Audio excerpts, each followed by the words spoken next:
As the final day of E3 comes to an end, at least by the time this is going out, Nintendo is wrapping up the show being the first show of the day and maybe the most anticipated showcase of the event, at least to some people. Nintendo came out with some unexpected stunners and some more information pertaining to the highly anticipated Breath of the Wild sequel. And all that is what we're exploring today. Greetings gamers, welcome back to Top 10 Gaming. I'm Connor Monroe and this is the E3 2021 Nintendo Direct Press Conference highlights. I hope this video does better than the Square Enix video. If you missed that or want to check out our other E3 coverage, go and click that playlist up in the top right corner. Okay, let's do this. Kazuya Mishima is one of the main characters in the Tekken series. I apologize if I butchered the name. He appears in all the Tekken games except Tekken 3, in which he only made 2 cameo appearances, and although he is seen as the main protagonist and the hero of the first Tekken game, he became one of the major antagonists of the series starting in Tekken 2. The character started the show being introduced into Super Smash Bros. It's unknown when this character will be released, but Twitter did seem excited nonetheless, and we also got a showcase of his moves. I talked about this in the Square Enix highlights video, but Nintendo Direct reiterated the release of Life is Strange True Colors and Life is Strange Remastered Collection that are now coming to the Nintendo Switch and the other consoles. True Colors comes out on September 10th, and 20 days later, the Remastered Collection releases on September 30th. It's about a photography student who discovers her ability to rewind time at any moment, and the player's actions end up adjusting the story of the game as it happens, and then can reshape it once you unlock the ability to travel back through time. The episodic game started in April of 2013 and is still going strong to this day apparently, or at least still going. Nintendo also revealed that Square Enix's Guardians of the Galaxy game will also be coming to the Switch on its release date of October 26th of this year. But considering the reaction and the comments on the Square Enix video, most people don't care about that, so I'll move on.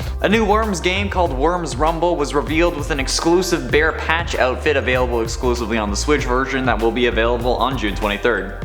When the game is released, I think. Astria Ascending, a classic JRPG adventure game, will be releasing on the PS5, PS4, Xbox Series X and S, Xbox One, Switch, and PC on September 30th, telling the story of fate, sacrifice, and new beginnings, containing epic tales, living landscapes, unforgettable characters, rewarding combat, and a great soundtrack, giving all JRPG fans a nice surprise. 2 Point Campus, a college tycoon game in essence, was also announced with a 2022 planned release date. This game seems to me like Planet Coaster or Planet Zoo, but for college. Which is weird because why would you want anything additional to do with college? Mine already has my soul and my rent money for the rest of my life. Why would I want to make one? But okay. The biggest announcement, of course, was the 20th anniversary Super Monkey Ball Banana Mania game available October 5th on the Switch. Monkeys are my favorite animal, plus having them run around in balls is even better, so I'll definitely be picking this one up. Mario Party Superstars, a remaster of 5 classic N64 Mario Party maps, will be coming to the Switch on October 29th of this year. The game will feature all Mario Party game modes available to play online as well, the ability to save progress and resume your games, and over 100 mini-games and the new remastered versions of 5 classic N64 maps, including Peach's Birthday Cake and Spaceland. I know it's a joke to talk about it, but why are we playing on Peach's Cake? That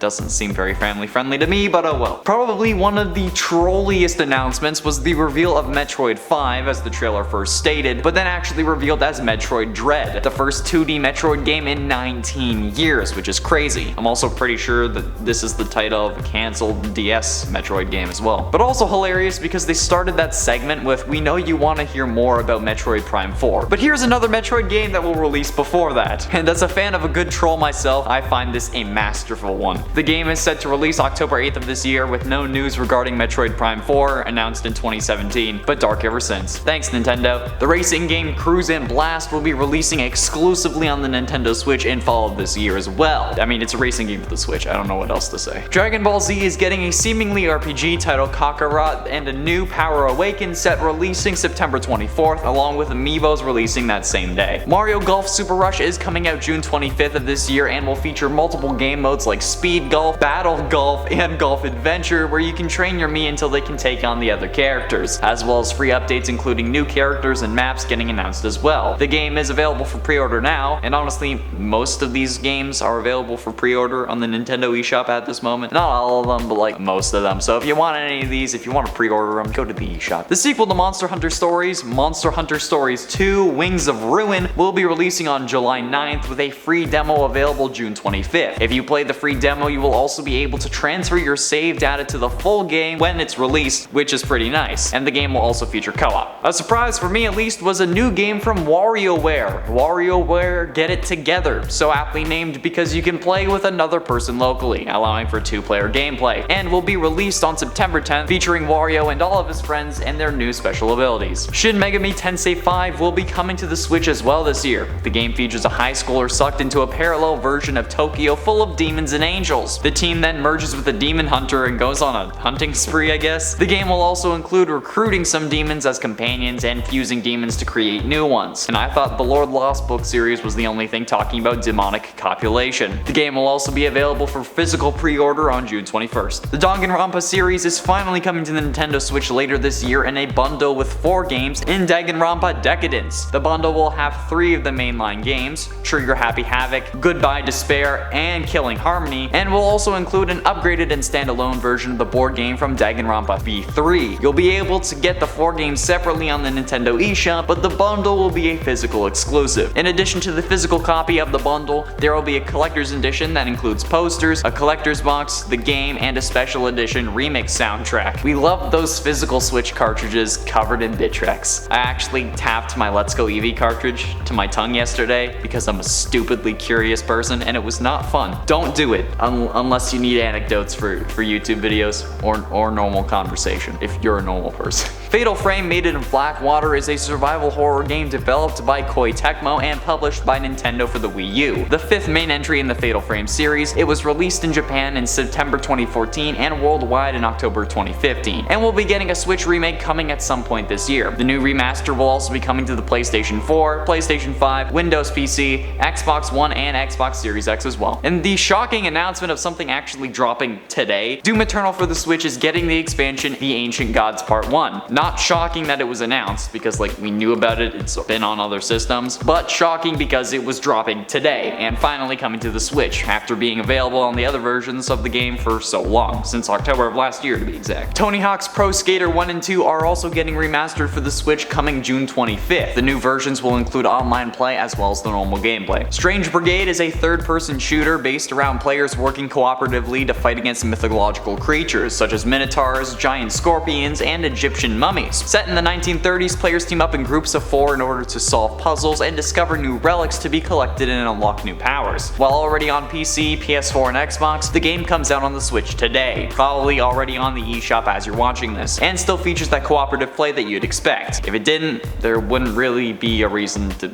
get it, would there? The Nintendo team also mentioned the Mario plus Rabbids game revealed by Ubisoft day 1 of the expo, but again, bless your souls, please stop trying to make Rabbids happen, it hurts, honestly. The game is set to burn our eyes in 2022. Advance Wars 1 and 2 are getting a reboot called the Reboot Camp, set to release in 2022 as well. For those unaware, Advanced Wars is a turn-based tactics video game developed for the Game Boy Advance by Intelligent Systems and published by Nintendo. It was released in North America on September 10, 2001. Hyrule Warriors Age of Calamity is also getting an expansion pass, with Wave 1 of the DLC being released June 18th. The wave is called Pulse of the Ancients and will be followed by Wave 2, Guardian of Remembrance, available November of this year. Nintendo also reminded us of the Legend of Zelda Skyward Sword HD remake coming July 16th of this year. The game will feature the ability to use motion controls to control Link's sword and shield like the original version of the game did for the Wii, which is pretty cool. My jams were more Ocarina of Time and Phantom Hourglass, which is criminally underrated in my opinion, but this is something I'll definitely be looking into picking up once there are some used ones available at my local game shop, because, you know, Nintendo charges a lot for like a little thing, Jesus. And since 2021 is the Legend of Zelda series 35th anniversary, Nintendo also unveiled a limited edition Legend of Zelda themed Game & Watch system. The console, I guess I could call it, will feature the first 3 games, Legend of Zelda, Adventure of Link, and Link's Awakening, as well as the Game & Watch Classic of Vermin, themed with a Link protagonist. The system will also feature a playable clock and timer where you can mess around with Link in front of the Legend of Zelda themed countdowns and whatnot, and will be available on November 12th. This is bound to be a big collector's item, so if you want one, be ready. And the actual biggest announcement of the presentation was not Monkey Ball, but was absolutely more info on the Breath of the Wild sequel. Legend of Zelda Breath of the Wild 2, as we're still calling it, is planning on being released in 2022. And while we didn't get much information, we did get some more cinematic trailer scenes and the information that the sky above Hyrule will will be in the playable area, something seemingly shared with Skyward Sword, so maybe there's a connection there, unless I know nothing about Skyward Sword, which is entirely possible. There we have it, friends, the E3 2021 Nintendo Direct press conference highlights. What announcements did you enjoy the most, and is there anything you were hoping to see that wasn't there? Be sure you let me know down below. Thank you all so much for watching. I have been Ed Shaw, Connor Monroe, and I'll see you in another video.